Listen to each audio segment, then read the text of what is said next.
Kepercayaan dari masyarakat tentang Gunung Kombang adalah tempat pertapaan Kanjeng Ratu Kidul sebelum menjadi ratu. Apakah itu benar?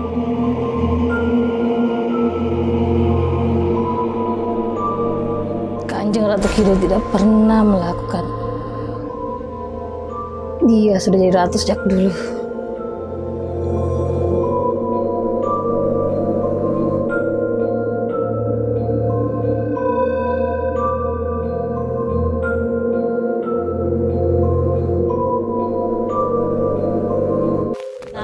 Kanjeng Ratu Kidul pun sering kesini Ki Suling. Ini salah satu persinggahannya beliau seperti itu. Gitu karena ini adalah salah satu memang kekuasaannya beliau. Gitu. Tertingginya dari Kanjeng Ratu Kidul ada satu lagi Ibunda Ratunya terbesar itu adalah salah satu. Saya masih mendeteksi beberapa, saya masih kurang bisa kontak dengan beliau, tapi saya sudah bertemu langsung dengan beliau. Namun namanya masih saya cari silsilanya. Asal usul beliau dari mana gitu Suling. Ibunda Ratu itu adalah pemilik seluruh bukan laut selatannya, seluruh laut Suling ya. Ibarat seluruh semesta laut seperti itu. Nyai, katanya tadi sempat ngomong tentang saudara. Hah. Saudara Nyai? Iya. Dia itu dari Laut Selatan juga Ki Suling. Oh. Jadi salah satu silsilah dari Monggo, Pak. Dari Ibunda Ratu. Ini adalah view dari Gunung Kombang kalau kita melihat ke arah pantai yang di sebelahnya, kawan-kawan. Barusan kita ketemu dengan dua orang peziarah. Kayaknya masih naik lagi ya. Ya, intinya masih naik. Gunung Kombang ini memang ini ya, auranya seperti kekuatan, power.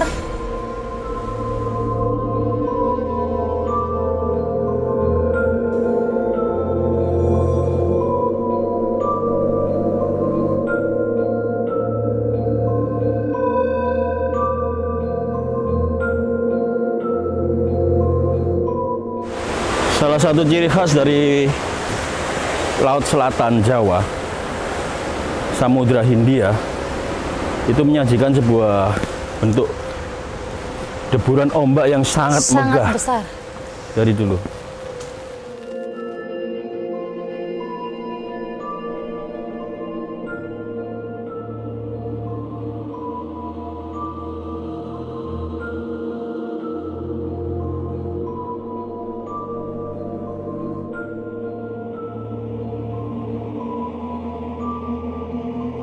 Yang banyak dikunjungi oleh Kanjeng Ratu Kidul.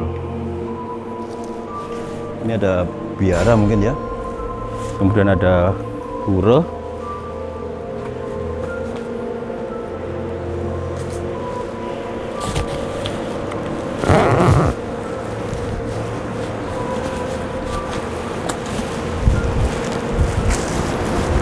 Ada lambang Surya Majapahit.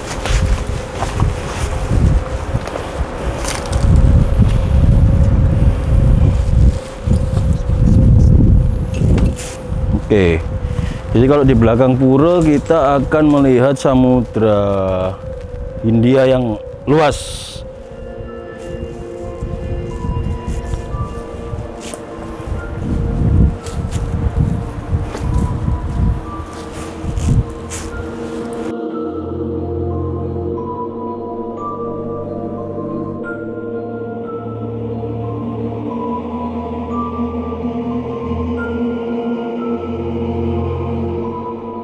Ini semacam sanggar gitu ya.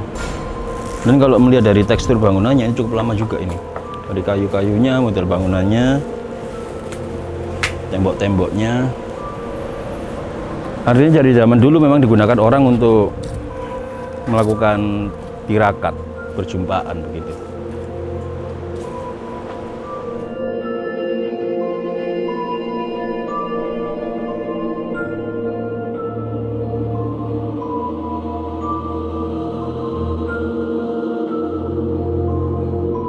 Saat ini Nyai KRK sedang melakukan upaya untuk mediumisasi dengan Kanjeng Ratu Kidul. Ya, silakan Nyai. Kawan-kawan, kita akan menunggu Nyai KRK untuk mediumisasi dengan Kanjeng Ratu Kidul. Kita akan coba mencari informasi tentang kebenaran tempat ini.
Assalamualaikum, Rahayu Kanjeng Ratu.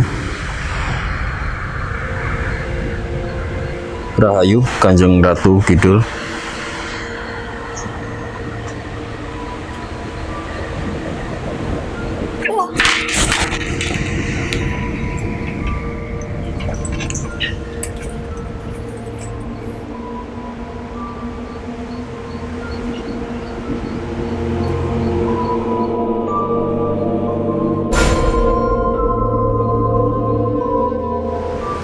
Nyai, bisa saya tahu bagaimana kondisi Kanjeng Ratu Kidul saat ini? Di mana posisi beliau? Dan beliau berbusana apa? Di arah sebelah sini beliaunya memakai jubahnya dan mahkota lengkap dengan tombaknya. Tombak. Dia datang bersama dengan Ibunda Ratu. Apa warna jubah beliau? Beliau memakai jubah warna hijau keemasan, sedangkan Ibunda Ratu memakai baju warna putih, jubah warna putih.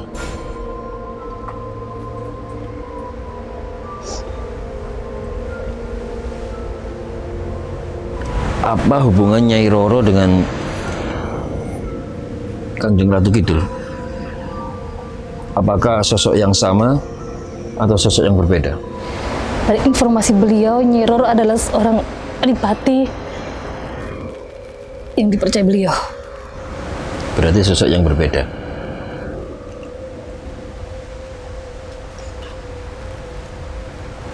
Pesannya beliau manusia yang datang meminta, manusia yang menghujat bangsa mereka.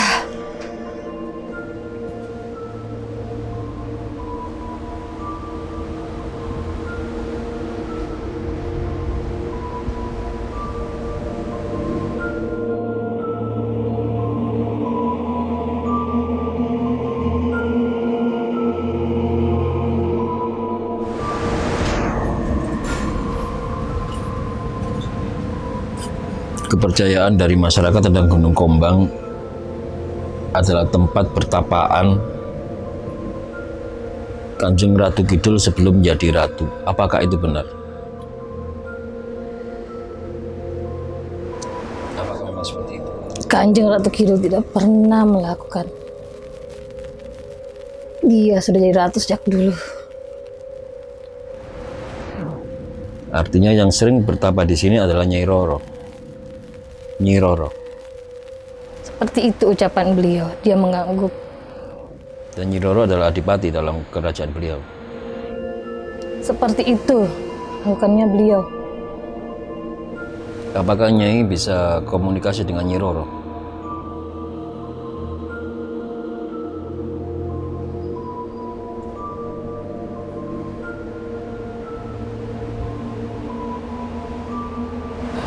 Harus meminta kondisi kepada beliau. Nyai Roro ada di satu tempat. Di tempat ini juga ada beliau. Namun saat ini tidak hadir kan ada beliau di sini.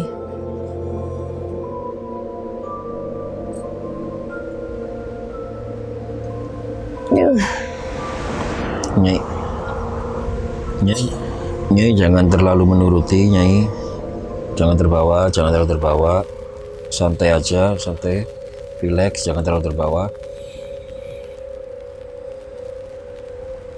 Di sini biasanya orang-orang minta apa, Nyai?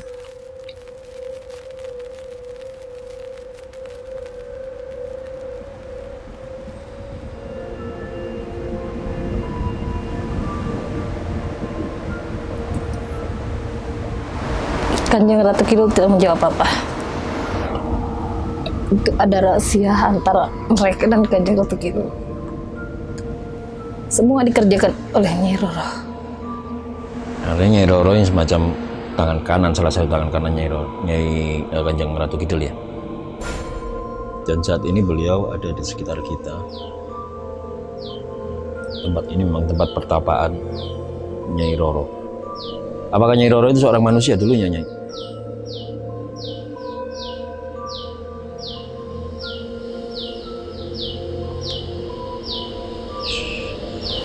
Beliau mengangguk iya, seorang anak bangsawan yang putus asa.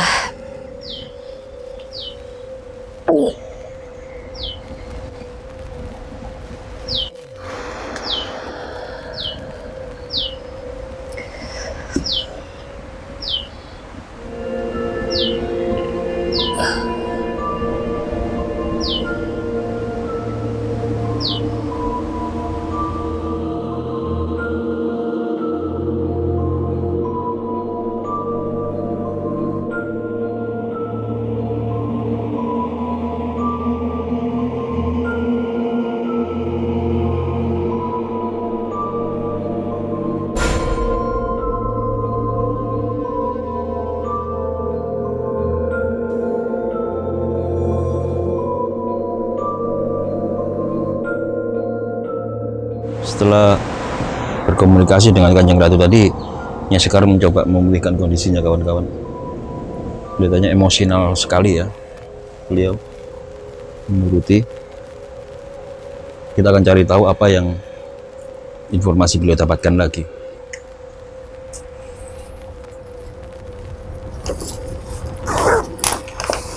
Nyai.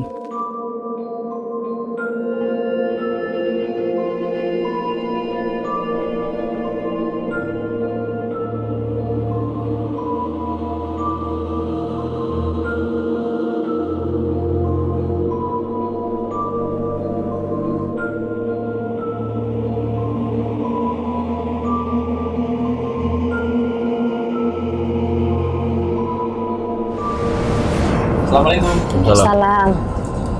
Ki. Waalaikumsalam. Ini tadi sedang mediumisasi atau gimana? Iya, Ki. Nah ini Nyai kok kelihatannya sangat emosional sekali ketika berinteraksi dengan Kanjeng Ratu Kidul gitu. Betul. Nah, ini kita lihat tadi memang Nyai sangat menjiwai. Sangat ya. Apa itu? Dalam sekali ininya. Dalam sekali. Larut dalam interaksi tadi. Apa yang dilihat oleh Nyai kok sampai Nyai nangis gitu ya? Jadi memang sih di penguasa laut ini kan ada yang terbesarnya. Penguasa laut ya. Ada salah satu tokoh yang paling besar. Mungkin beliaunya tidak pernah keluar dan tidak pernah. Mungkin di sini dia dikenal siapa, di sisi sana dia kenal siapa. Tapi beliau memang tokoh yang tidak pernah menampakkan kekuatannya, menampakkan dia punya wujud. Tapi beliau dengan Nabi Khidir sendiri itu punya hubungan erat gitu seperti itu. Perkenalan sebagai murid dan guru seperti itu. Gitu. Dan saya berkenalan dari beliau itu adalah dari negeri sendiri seperti itu, dan saya tahu sosok beliau itu dari situ. Nah, untuk kontak dengan Kanjeng Ratu Kidul pun dari dulu setiap saya kontak beliau pun setiap pas saya ke Jogja ya, jadi saya cuma melihat seorang gadis yang memakai baju putih, yang menghampiri saya, yang mengajak saya berenang di pinggir pantai, memasuki sebuah kerajaan, terus kembali ke sebuah rumah yang sederhana, menemui seorang ibu, terus memasuki satu lorong, terus mendapat sebuah taman yang begitu indah, seperti itu, gitu. Nah, dari semua itu saya bertanya lagi kembali, apa dari arti semua yang saya lihat seperti itu. Jadi setiap kali saya menginjakin daerah Jogja itu dari ke pantai selalu mimpi seperti itu. Namun saya mau cari tahu sih apa sih sebenarnya dari semua itu. Akhirnya saya ke Nabi alaihissalam, sampai saya tawasul beliau banyak, sampai saya kirim doa kepada beliau, sampai saya bertemu bahwa apa yang saya lihat adalah silsilah dari satu keluarga saya sebelumnya. Gitu, bahwa apa yang harus saya jalani pun itu harus terselesaikan baru dikembalikan ke tempat asal. Artinya ada tugas yang sampai sekarang belum selesai. Belum selesai, dan sudah berapa kali terulang itu belum selesai juga. Gitu. Nah, pantai selatan ini memang misterius ini. Sangat mistis. Sangat mistis sekali. Mulai dari pantai selatan di Jawa Barat sana. Ini tadi ada kabar terbaru loh ini. Ini tadi ada gempa bumi di Pantai Pangandaran, 5, berapa skala Richter. Tapi moga-moga saja tidak ada yang namanya tsunami setelah ini. Nah, ini terjadi munculnya gejolak-gejolak baru, kira-kira tanda-tanda alam lah. Karena alam ini sebenarnya kan punya tanda-tanda sendiri, gitu ya. Mengungkapkan isi hatinya, kira-kira gitu. Iya, seperti itu, Ki. Dan kemarin juga sih ada ini ya, ada gejolakan juga di kehidupan saya, terus beliau menyuruh kembali gitu, tapi di silsilah aturan kan belum selesai semuanya gitu. Mungkin ada satu kemarahan juga sehingga ada sesuatu seperti yang terjadi. Makanya pas tadi ada gempa juga saya lihat kok ada gempa, terus saya kontak dengan beliau, terus dia jadi ada sambutannya sebenarnya seperti itu ya. Apakah memang di tempat ini adalah salah satu gerbang begitu menuju ke istana selatan? Ini ada satu gerbang yang ada di sini. Jadi ada satu ini pintunya juga. Pintunya ya. Sebuah lorong begitu atau sebuah gapura? Sebuah lorong seperti itu. Soalnya ini dipisahkan dari bumi sendiri dia. Dan dia bisa ini loh, bisa kokoh di sini tanpa pecah ini kekikis air. Ya. Jadi akarnya benar-benar kuat. Ya. Ada ruhnya di sini. Dari pantai, bibir pantai sampai ke istana atau gerbang lorong tadi berapa meternya? Berapa ratus meter? Saya nggak bisa speknya hitungnya, cuma saya ngelihat itu dekat sekali. Dekat ya, jadi iya. Memang istilahnya Gunung Kombang ini termasuk areal gapura. Gitu ya? Gapura dari itu gerbang tadi itu mungkin ya. Memang alhamdulillah ya kalau kita lihat ya, kalau dari segi geografis ya. Jadi kita di mana itu kalau kita jalan ke Bali itu di mana? Banyuwangi. Pura mana itu? Yang kayak seperti ini di Balai Kambang itu apa? Pura apa? Oh, apa namanya? Yang juga seperti ini. Jadi buat tempat-tempat berdoa itu biasanya kuat sekali. Iya. Ditandai dengan kuatnya ini tanah lot apa itu? Ya? Bukan. Jadi abrasi meskipun itu sudah berabad-abad itu nggak akan menghancurkan yang namanya tempat seperti ini. Sedikit tempat penghujan seperti ini. Masuk juga Balai Kambang. Balai Kambang juga itu dari dulu juga kuat sekali. Karena itu tempat berdoa. Tempat untuk bertapa juga. Ada ruhnya dari kerajaan Pantai Selatan tersebut seperti itu. Poros-poros gaib yang menghubungkan ini. Jadi salah satu bentuk keadilan Tuhan, bukan yang adil adalah tadi. Iya. Jadi kayak masjid misalnya itu porosnya sangat kuat, jadi tidak gampang hancur gitu ya. Meskipun juga bisa hancur mungkin. Meskipun. Ya atas izin Tuhan. Iya, benar. Nah, kalau Nyai lihat di sini, ini kalau gaibnya wujudnya seperti apa sih sebenarnya? Gitu? Di sini kebanyakan dari bangsa jin, ya. Bangsa jin. Iya, sini. Ya.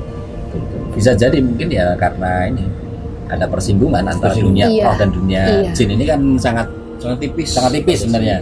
Katanya sangat tipis ya. Dari saya masuk tadi ada Nyai Roro, terus pasukannya, terus di sini sekarang langsung steril pas kita masuk. Itu masuk langsung steril. Bisa gitu. Iya.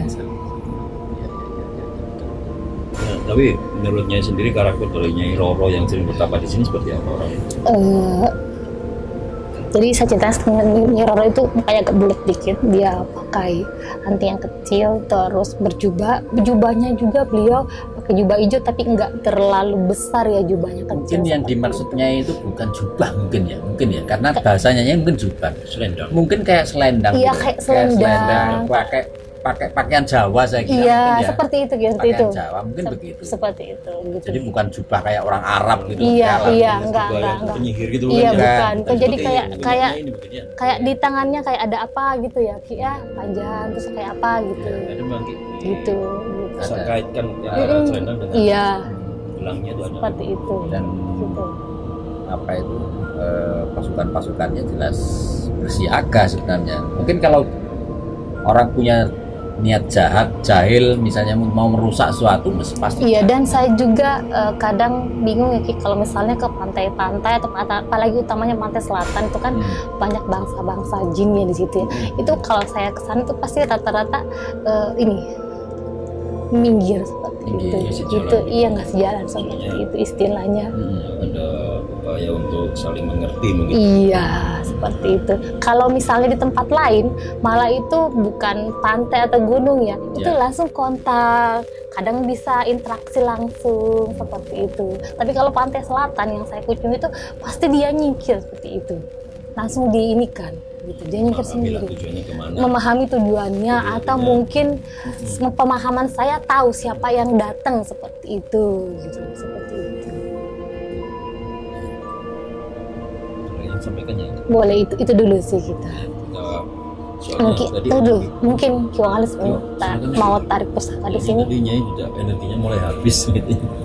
Di sini mohon maaf saya nggak bisa narik pusaka karena kayaknya nggak pernah. Nggak pernah, baik. Kalau kita minta ini kan sebenarnya nggak maksa gitu. Ya, jangan maksa-maksa sesuatu ketika orang nggak mau ngasih, kecuali memang mau ngasih. Kalau nggak mau ngasih kita minta, nggak dikasih kita ambil berarti nyuri. Kita nyuri dan maksa. Maksa. Kita tidak berjenis orang yang suka memaksa orang. Jangan kelas kita gitu. Ya. Ya kawan-kawan KRK TV, ini adalah penelusuran kami ketika di Gunung Kombang. Gunung Kombang ini ada di pesisir selatan Jawa. Salah satu spot yang memang harus Anda kunjungi apabila Anda seorang pelaku spiritual atau Anda hanya kepingin untuk jalan-jalan aja. Ini juga menawarkan sebuah destinasi tempat tapi nyaman sekali. Nyaman sekali. Untuk meditasi bertapa nyaman sekali. Spot-spotnya iya. Atau untuk jalan-jalan juga aman sekali. Aman sekali. Ya.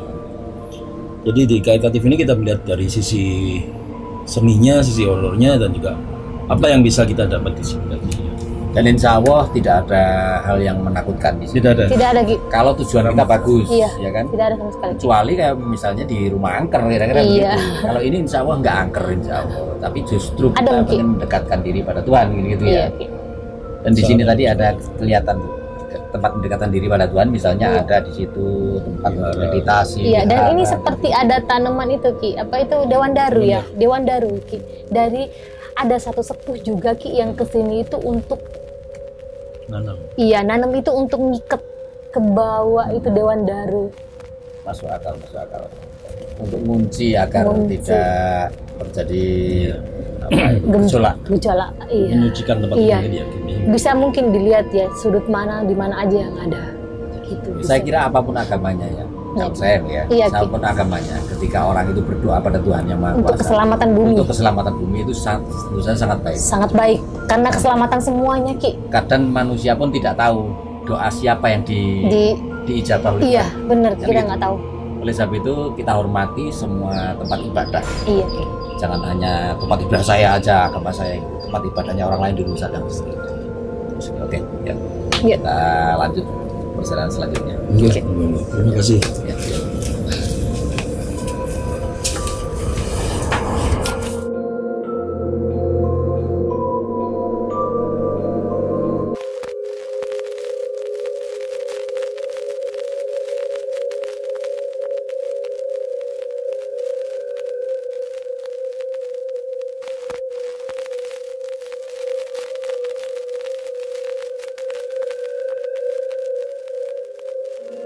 kembali.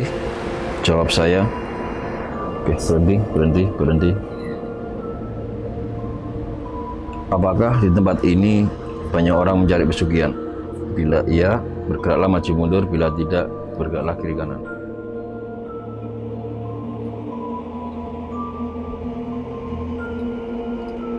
Bila iya, bergerak maju mundur. Bila tidak, bergerak kiri kanan. Semakin keras.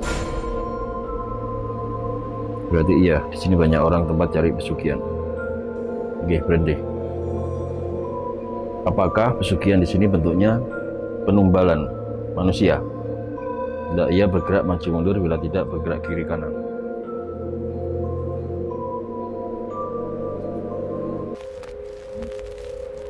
Bukan. Bila iya, bergerak maju mundur. Bila tidak, bergerak kiri kanan.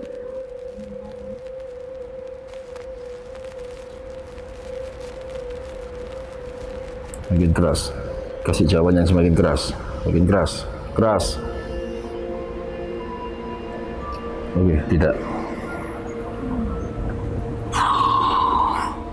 Jadi ini ada tempat orang juga berharap tentang sugihan atau kerezekian, tapi tidak memakai tumbal manusia. Terus apa yang dipakai tumbalnya?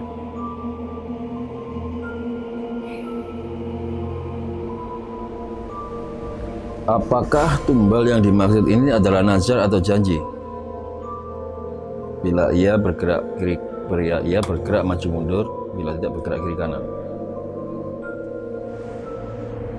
Keras. Semakin keras.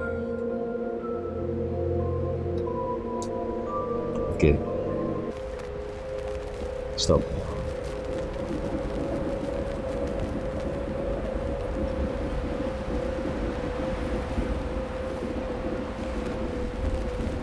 Tempat ini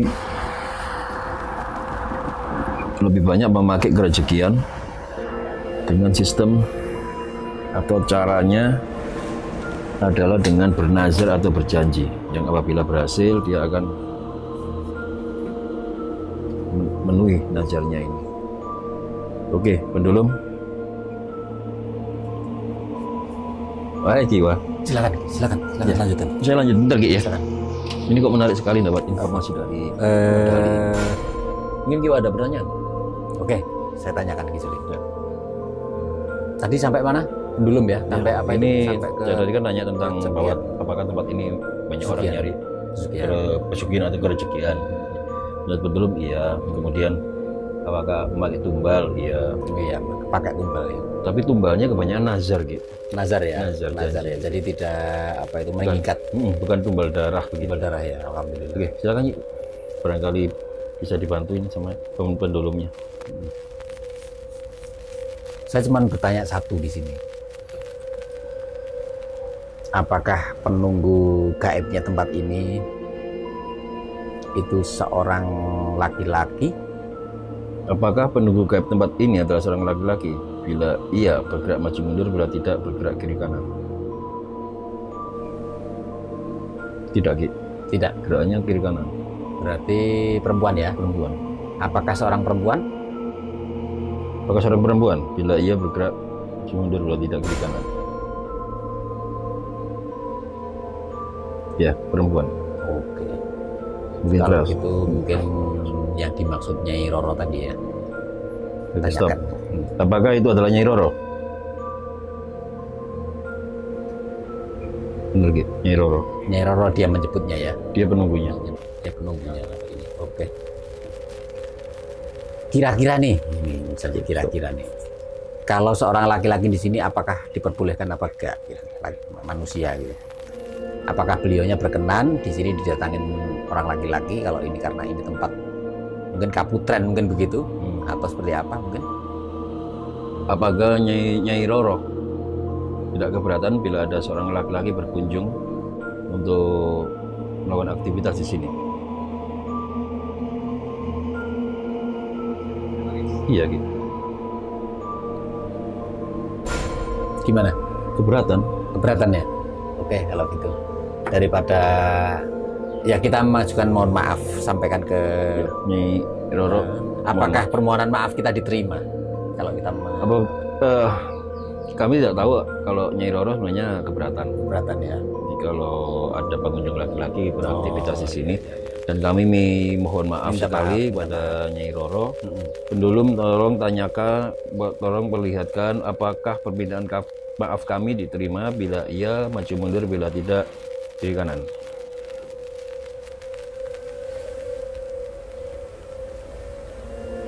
Diterima gitu. Terima ya. Oke kalau gitu. Jadi alhamdulillah beliaunya berkenan. Stop. Saya menghentikan ini. Nah, untuk tidak berkonflik dengan kita, dan kita pun tidak mencari masalah di tempat manapun kira-kira begitu. Oke kalau gitu kita tinggalkan tempat ini karena beliaunya sudah tidak berkenan. Ya. Kami mohon maaf lah kalau kita nggak tahu soal. Nggak tahu, makanya itu kita kan wajib untuk tahu tentang satu etika etika di dunia gaib. Kearifan yang ada. Betul.